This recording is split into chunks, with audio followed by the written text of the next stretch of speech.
All right, so as we move into the next section here, we really want to talk in depth about what to expect in the development. We've looked a lot at the exposition section, and really we've seen that the exposition is a pretty structured formulaic section, and we talked a lot about how we can even build models to predict what's going to happen tonally and harmonically and even a little bit motivically what's going to happen in the exposition. The development is much less structured than that. There are some approaches that typify a fairly standard development approach, but it's a lot less formulaic, and so it really deserves some attention so that in the less clear context that it usually comes with, we can still tell what's going on. We can still identify what a composer is doing. So let's look at this and let's talk about what to expect in a development. So the development is the middle section of the sonata form, and its whole thing, like if you had to really, really, really clarify just what is going on with the development, we would say that it's unstable and it's very tonally ambiguous, and that's the first major departure, because the tonal structure of the exposition is set in stone. A major key sonata is going to go from 1 to 5. A minor key sonata is going to go from 1 to 3. There is no real debate about what's going to happen there. The way we get there might change, might throw in some modal mixture in the transition to, spice things up before we arrive at the secondary key area. But the tonal goals of the exposition section are really well established. The development, very different. So it's ambiguous in its tonality, and this would really typify what we would consider loose knit construction as opposed to tight knit construction. So there's going to be not only the ambiguity in the key, but ambiguity in a lot of other elements and in the relationships. The German name for the development is Durchführung, which means working out or working through. So we can hear that idea of trying to work through some of these musical ideas. That's what we mean musical when we talk about development. We are developing ideas, meaning we are sort of evaluating and testing out our relationship with them. We are allowing these musical ideas to grow and change and transform. That's what we mean when we talk about developing a musical idea.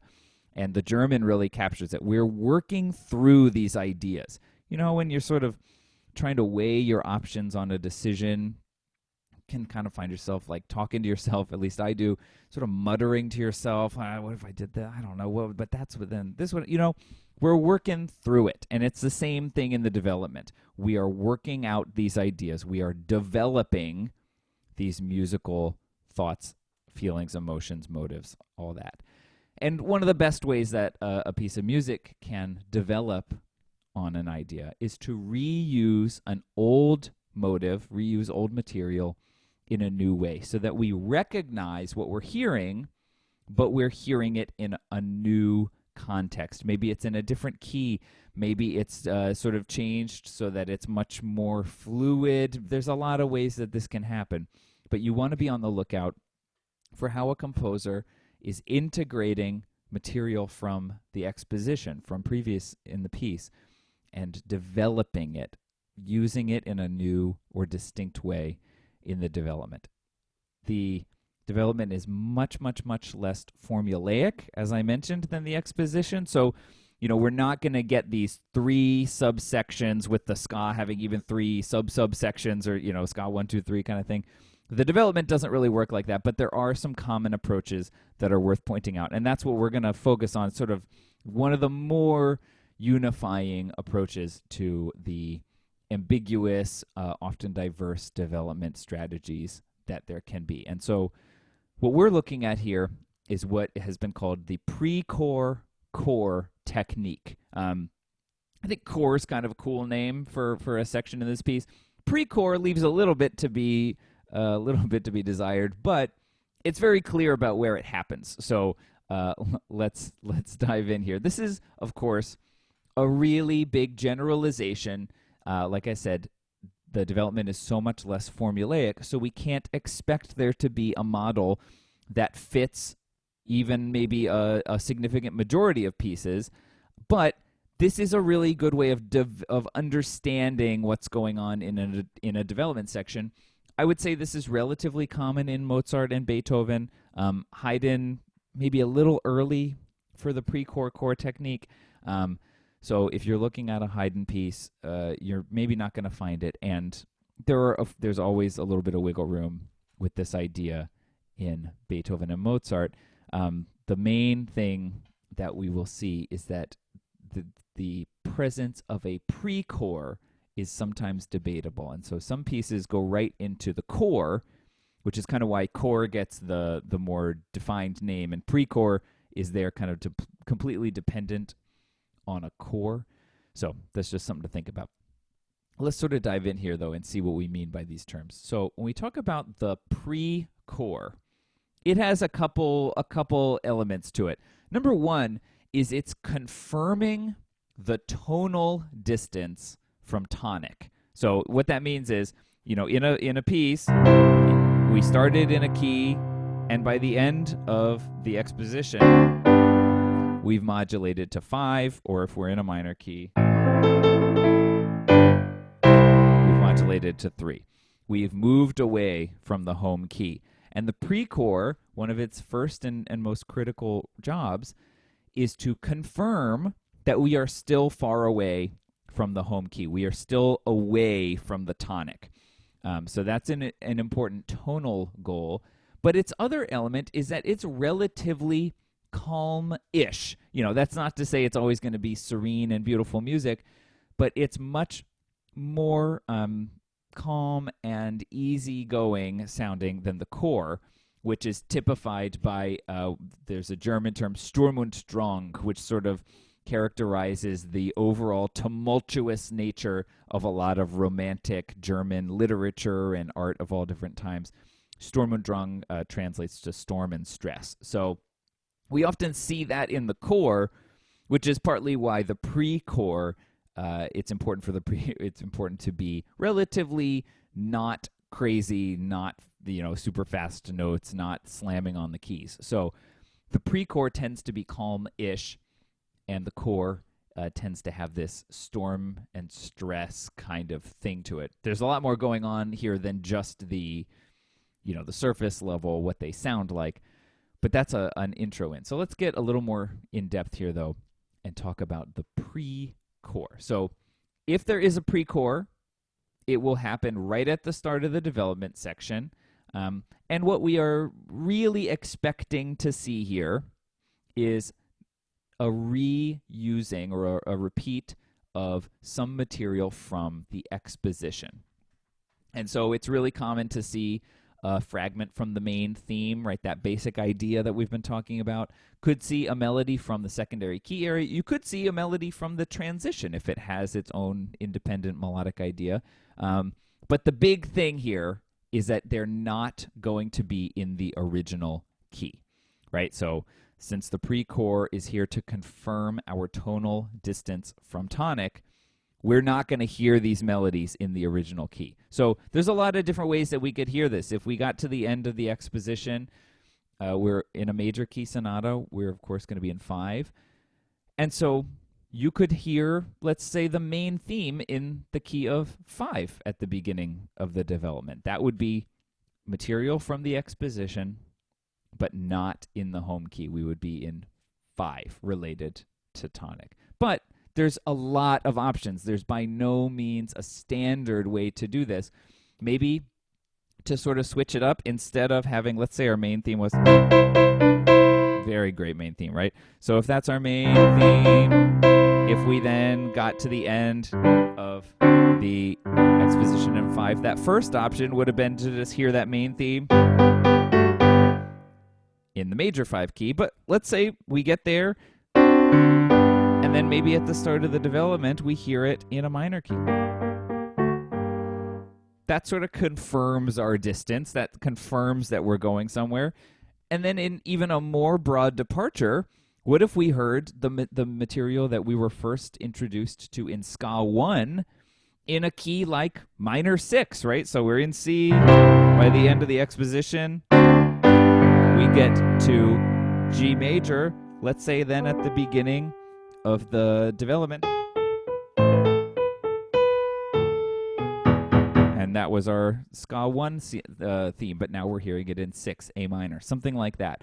So there's a lot of different ways that we can approach the Precore, but again, it's the fact that it's not going to be super busy, super exciting. It's generally going to have the same level of intensity, the same basic sort of vibe, if you will, as the Exposition, but we're going to be just taking that extra step to confirm that we are moving away tonally from the home key. So in one of the first pieces that we looked at, which was that little Haydn Sonata in C major, this guy, right? Remember that guy?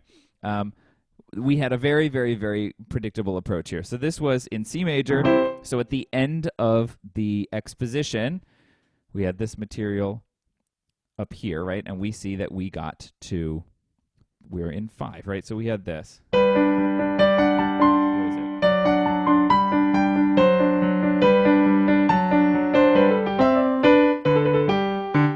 Right? So we have a cadence in 5, and then the beginning of the development is also in 5, in G major.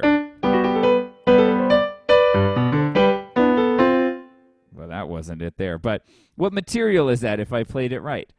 That's the main theme, right? So at the beginning of the development here, we have the main theme melody in 5. Right? So that would be a very, very standard, very traditional way to begin the development, with a Precore that plays the main theme melody in the key of 5. So you want to be keeping track of where we are key-wise, and also what music is being presented, what music that we've probably already heard is being played. So at this point in the piece, it's not unstable yet. Right? We said that the development tends to be unstable and tonally ambiguous. The Precore does not fit that bill. The Precore is going to generally reflect the mood and the activity of the Exposition. So its goal is primarily tonal, to confirm that we are away from the home key. Remember that most Exposition sections have a repeat. So we've heard the motion from, in a major key, 1 to 5 twice at this point. And the first time that we got there, we had 1, then I'm going to transition, here's 5, and then I'm going to have a little secondary key cadence at the end of the Exposition. The first time we heard that, what happened? We went back to the home key. We went back to C major. So the Precore is the first music that we hear that says, we're not going back. We're going someplace new. And so from a pacing perspective, it makes a lot of sense for it to not dive into the sort of intense tumult of the what's going to be the core of the development quite yet.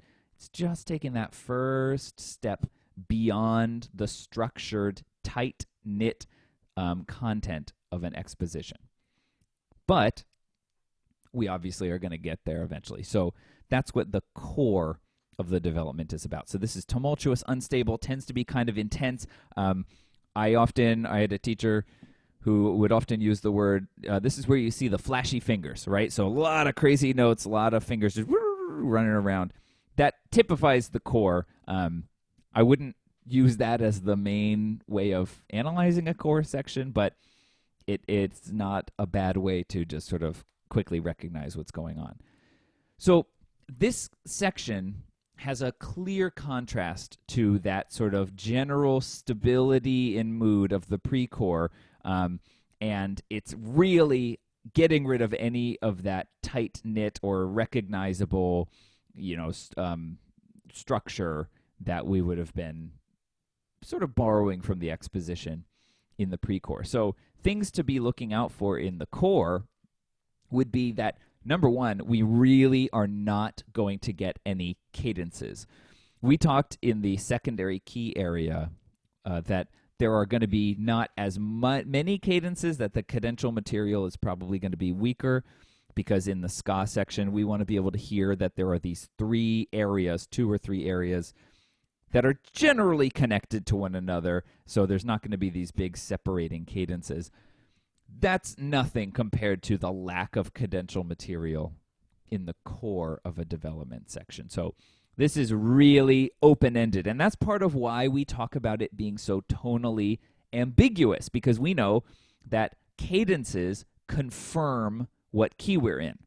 You can have a big confusing section, but if you end it with a cadence, that will clearly outline where you have arrived tonally. So without cadences, the core starts to really showcase that tonal ambiguity. The other thing that strongly contributes to that is that the core of the development is going to comprise mostly sequences. Now, sequence is sort of a funky term, but what we really mean, and we'll dig into this a bit, but what we really mean by a sequence is if you have this kind of phrase,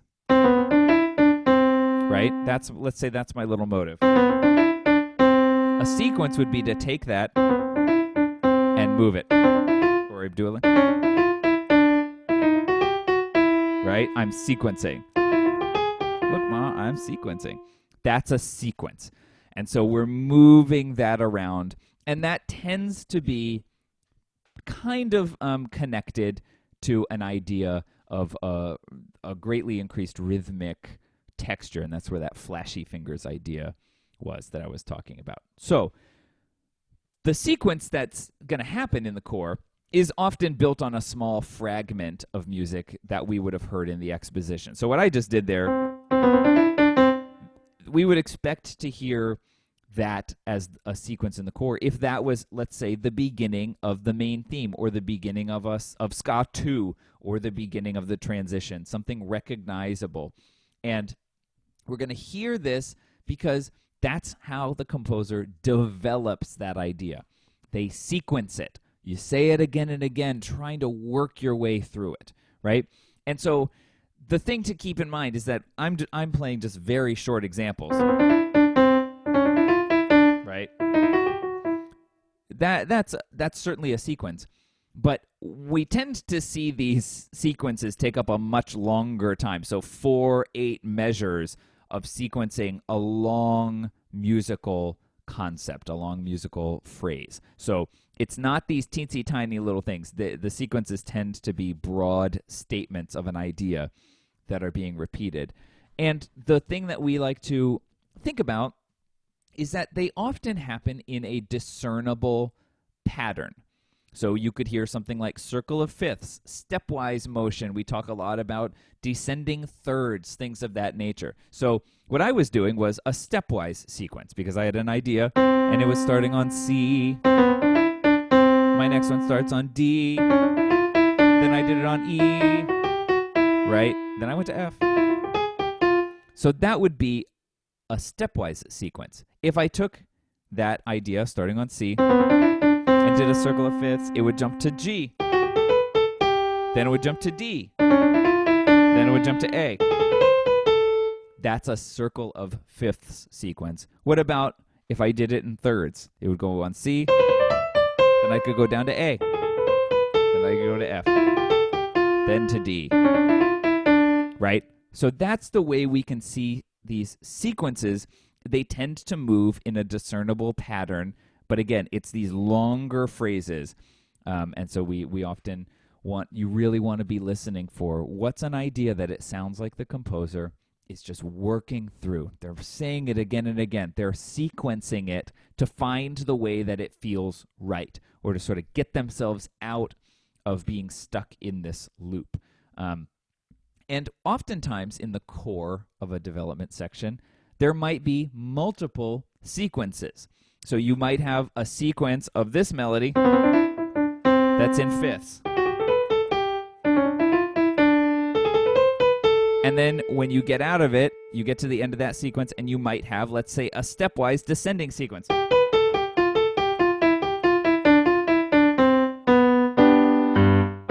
Before you end that core, right? So there could be multiple sequences, and we would define them by what motive they're sequencing, right? Is it the main theme? Is it something from ska 1? Is it a transition idea, something like that? But also we define them by the pattern. It's a circle of fifths sequence of ska 3, right? Or it's a descending thirds sequence of the transition theme, something like that. So that's what goes on in the core of a development. Now, these can be really hard to see in the music because, like I said, the rhythmic activity in the core tends to be much more ramped up. This is the flashy fingers section. And so when there are a lot more 16th and 32nd notes on the page, it can be really hard to see through that.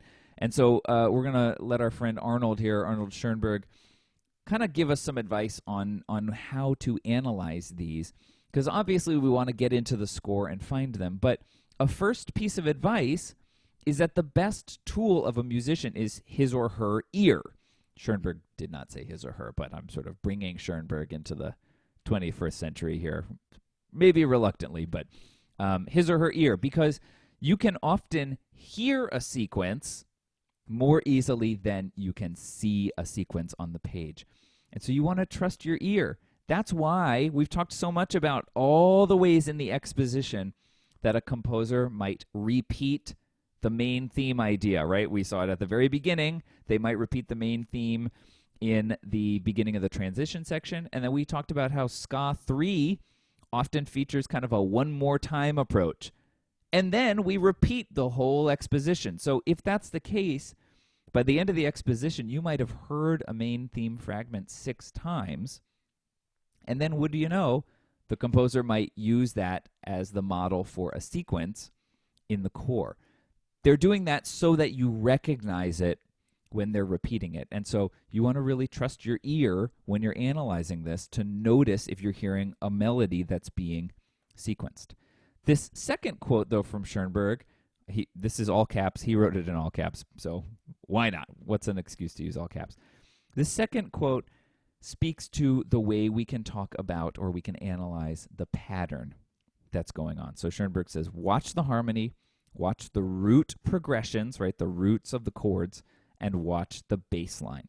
Because even if we hear a motive on top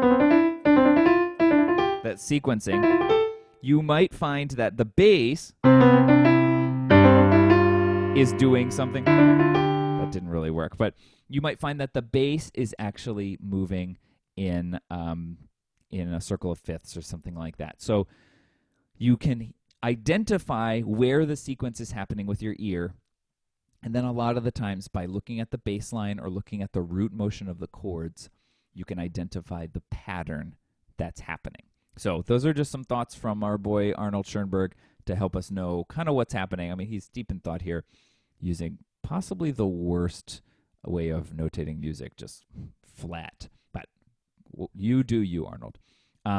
Last thing to talk about in the core is what happens before we hit the recapitulation, which is a section or it's not a section, but is a technique or an element or a function that's sometimes called the retransition. And this is where we are going to return to the home key, right? We've spent so much of this piece trying to get away from the home key, and then in the core, sequencing around on these different statements of an idea, such that we can't even tell what key we're in. But to get to the recapitulation, we need to return to the home key. And so what happens at the end of the core is we retransition. We rework our way back to the home key, and we are going to end on a half cadence, which is 5 in the home key to end the development. And what often happens is we have this strong predominant. So that could be a 5 of 5 or some kind of chord, but the most common culprit here is an augmented 6th chord, which we know is the strongest predominant chord that we have in this style of music. And that will really affect a strong return to the dominant tonic relationship of the home key.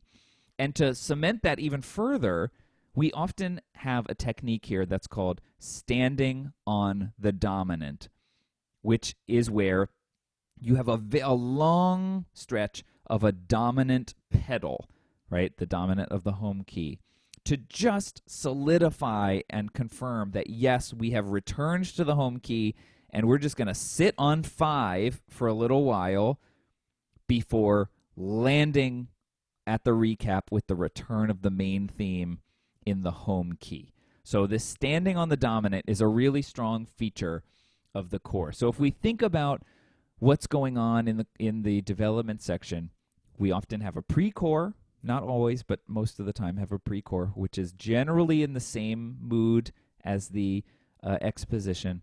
Then we have the core, where we will, the analytical method that we want to use for the core is looking for sequences. We want to identify the sequences by their pattern and by what motive is being sequenced. And then we will have a retransition, which gets us back to the home key, which very, very likely will feature a long stretch of a dominant pedal that we call standing on the dominant before we get to the recap. So that's the sort of way to talk about the pre-core core technique, which typifies a lot of development sections. So let's go back to the Mozart A minor sonata and see if we can identify these characteristics in that piece.